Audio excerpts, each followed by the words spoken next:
Mga kapatid, kayo po ay aking inaanyahan na panoorin at pakinggan ang mensahe ng mensahero ng silangan. Mga video na kung saan ay nagbukas ng aking diwa at nasagot ang marami kong katanungan.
Masayang bati mga Ophirians, may kasabihan tayo sa Ingles, the deeper you look into the past, the more you will understand the future.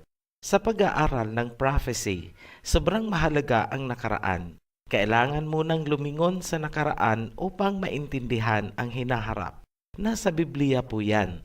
What has been will be again. What has been done will be done again. There is nothing new under the sun. Ecclesiastes chapter 1 verse 9. Itong video ay revised version ng unang na-upload. Kinailangan nating alisin ang mga sensitive content at clips dahil may mga nasasaling ang sugat. Alam nyo na po ang ibig sabihin. Maraming umaaray at nagpoprotesta invoking community guidelines ng YouTube. Maraming nagre-request ng Gog at Magog kahit nasa kalagitnaan pa lang tayo ng Rivers of Genesis series. Kailangan po nating tapusin muna ang Rivers of Genesis at ang World Territories. Ngunit, ipinapauna na po natin itong Prelude Edition ng Gog at Magog upang inyong mapaghandaan ang serye. Marami tayong itutuwid na turo tungkol sa Gog at Magog simula sa salitang Israel. Yan ba ay tao o lupain? Alin ang tinutukoy ng Biblia kapag sinasabi ng Ama na, "My people, my Israel"?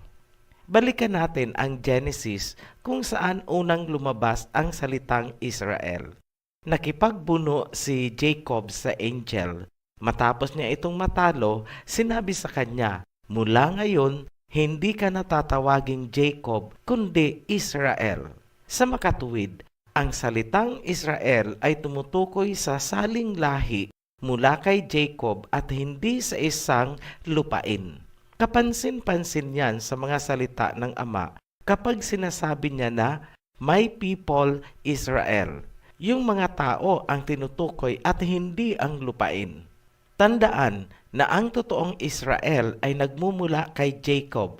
Nasa Africa sila ngayon na tinawag sa Bible na "My remnants beyond the rivers of Cush." Ang kaalamang yan ang magtuturo sa atin kung saan ba talaga magaganap ang final showdown ng Gog-Magog. Nasusulat, "I will bring Gog and Magog to battle against my people to let them know that I am the Elohim of hosts." Ezekiel 38-39. Para madaling intindihin, tawagin natin ang lahi ni Jacob na tunay at ang mga nagpapanggap ay tawagin nating si artista. Ganito po ang plot ng istorya. Ang lupain na dapat sana ay para kay tunay ay inukupan ng mga artista. Galing po ang mga artista sa may Caspian Sea malapit sa paanan ng Ural Mountain na bahagi ng Gihon River. Ang bahaging yan ay ating ipapakita pagdating natin sa world territories. Tandaan natin na ang mga tunay ay lahing itim. Tanong lang po, sino po ba ang totoong tumugma at tumupad sa Deuteronomy 28? Ang tunay ba o ang artista? Siyempre, yung tunay. Bakit natin nasabi? Kasi po, yung tunay ang isinakay sa mga barko ayon sa Deuteronomy 28. Samantalang, ang mga artista ay isinakay sa train. Nagawang angkinin ng mga artista ang lupain ni Jacob gamit ang propesiya ng Deuteronomy 28. Iginiit nila na sila daw ang mga tao sa prophecy na yon, at dahil dyan, nakuha nila ang lupain ng mga tunay. Ibinigay ito sa kanila ng United Nations noong 1947. Tanong, nasaan na ngayon sina tunay? Nasa Africa. Nasaan naman sina artista? Nasa Jerusalem. Sila ang nag-i-enjoy ng limelight at maituturing na mga celebrities of the religious world. Kaninong kapangyarihan nakasandal itong mga artista? Kina Gog at Magog. Iisang lahi lang sina Gog at Magog at sina artista. Ano ang pinagkakaabalahan nila ngayon? Sila ay gumagawa ng estudyo sa shooting ng isang blockbuster production na dadayuhin ng iba't ibang bansa ng buong mundo kung saan sila ang mga celebrities. Inihahanda na nila ang stage, yung third temple. Pati na rin ang red heifer na gagamitin sa ceremony. At syempre pa, blockbuster yan, dadayuhin ng mga tao mula sa buong mundo. Fulfillment daw kasi ng prophecy. Sa templo na itinatayo, iluluklok ang kanilang Mesaya. At dahil dyan, nagpupuyo sa galit ang ama. Ano ang sinabi niya? I am jealous for Zion with great jealousy, and I was jealous for her with great fury. Zechariah chapter 8 verse 2.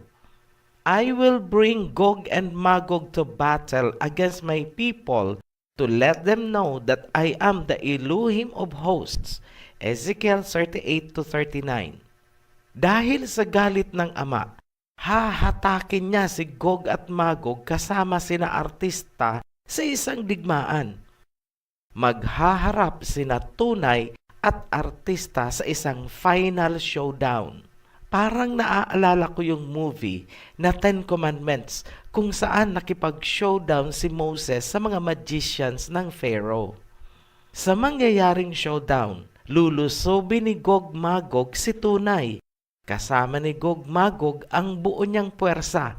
Dito magaganap ang propesiya tungkol sa 200 million horsemen na manggagaling sa silangan at pupuksa kay Gog Magog. Ang horsemen na ito ay pangungunahan ng Kings of the East. Pareho pong sinabi yan sa Bible.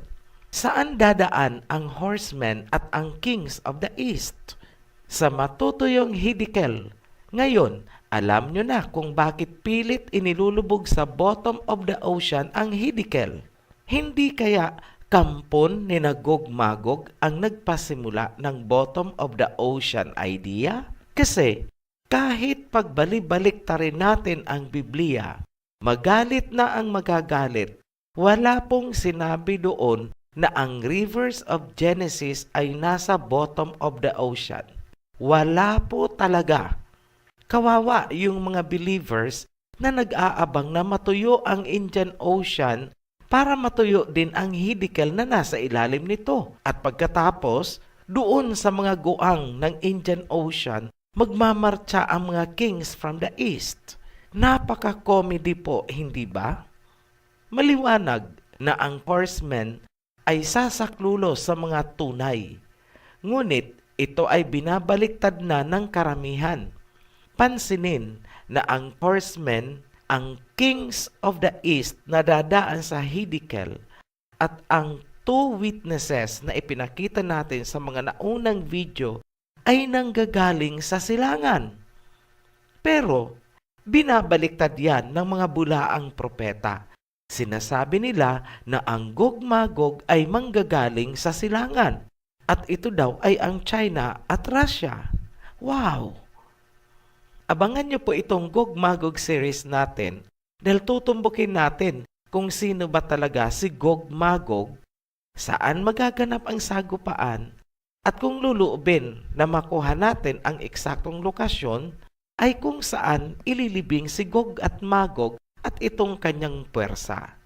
Payo namin sa mga nag-aabang, siguraduhin nyo lang po na maintindihan ang rivers of Genesis at ang ilalabas nating world territories dahil yan ang magiging landmarks.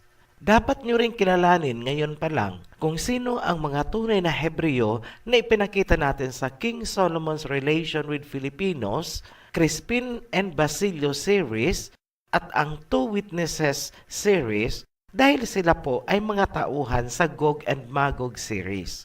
So, ibig sabihin, konektado po sila. Uulitin po namin. May kasabihan tayo sa Ingles, the deeper you look into the past, the more you will understand the future. Sa pag-aaral ng prophecy, sobrang mahalaga ang nakaraan. Kailangan munang lumingon sa nakaraan upang maintindihan ang hinaharap. Nasa Biblia po yan at ang nasasabi, what has been will be again. What has been done will be done again. There is nothing new under the sun. Maraming salamat po at magkita-kita ulit tayo sa pagpapatuloy ng ating mga videos. Peace and blessings to you. Maraming salamat po sa inyong panonood at pakikinig ng mensahe. At kung kayo po ay may mga katanungan, paki-click po ang link sa ibaba at paki-like and share na rin po. Maraming salamat.